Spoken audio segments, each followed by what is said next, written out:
বাংলাদেশের ক্রিকেট ইতিহাসে প্রথমবার লেগ স্পিন স্পেশালিস্ট কোচ নিয়োগ দিয়েছে বিসিবি, যা লেগি রিশাদ হোসেনের জন্য বিশাল এক পাওয়া। দায়িত্ব নেবার পর থেকেই পাকিস্তানি গ্রেড মুশতাক নিবিড়ভাবে কাজ করছেন রিশাদের সাথে। অনুশীলনে রিশাদের বোলিং অ্যাকশনে সংশোধন আনতেও দেখা গেছে। তবে টাইগারদের বহুল কাঙ্ক্ষিত লেগ স্পিনার রিশাদ বলছেন, আপাতত অ্যাকশন নিয়ে নয়, কাজ করছেন লাইন তো লেন্থ নিয়ে।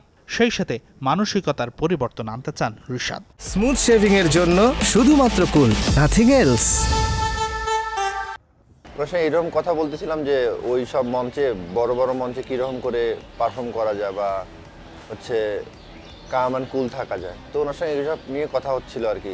টেকনিক্যাল বিষয়ে আপাতত ওনার সঙ্গে বেশি কিছু করতেছি না। নর্মালি যদি আমার অ্যাকশন আর এগুলো নিয়ে কোনো কাজ করতেছি, শুধু লাইন আর লেন্থ নিয়ে কাজ করতেছি। বোলিংয়ের পাশাপাশি ব্যাট হাতেও কেমিও ইনিংস খেলতে পারেন রিশাদ। দলের অন্যতম সেরা ফিল্ডারদের একজন দীর্ঘদেহী এই ক্রিকেটার। বোলিংয়ের পাশাপাশি এই দুই বিভাগে অবদান রাখতে কাজ করার কথা বলছেন রিশাদ। ক্রিকেট খেলা শুরু করতে তখন লেগ স্পিনার ছিলাম, কিন্তু মনে মনে একটা চিন্তা করে আমি দেশকে কিছু দেওয়ার জন্য আমাকে 3-4 থেকে দিতে হবে। তো 3-4 থেকে দিতে গেলে আমাকে একটু ব্যাটিং বোলিং বলেন ফিল্ডিং বলেন 3-4 থেকে দিতে গেলে আমাকে একটু হার্ডওয়ার্ক করতে হবে ব্যাটিংয়ের দিক থেকেও। তো আমি চেষ্টা করছি আর কি যে ব্যাটিংটা একটু ইমপ্রুভ করার জন্য। আন্তর্জাতিক ক্যারিয়ারটা খুবই ছোট রিশাদের, তবে আত্মবিশ্বাসী এই তরুণ স্বপ্ন দেখেন অনেক বড়।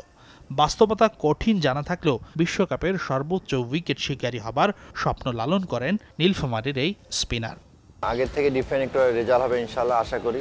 নামের পিছনে আমি দেখতে চাই ওয়ার্ল্ড কাপের হাইয়েস্ট উইকেটটা দেখতে চাই অবশ্যই, যেহেতু আপনি বলার, এবং অলরাউন্ডার হিসাবে আমি আমার অনেক ধাপে গিয়ে দেখতে চাই আমি নিজেকে।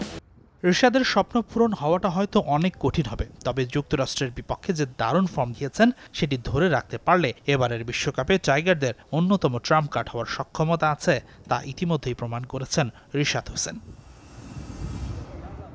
হাসিনুর রহমান, যমুনা স্পোর্টস।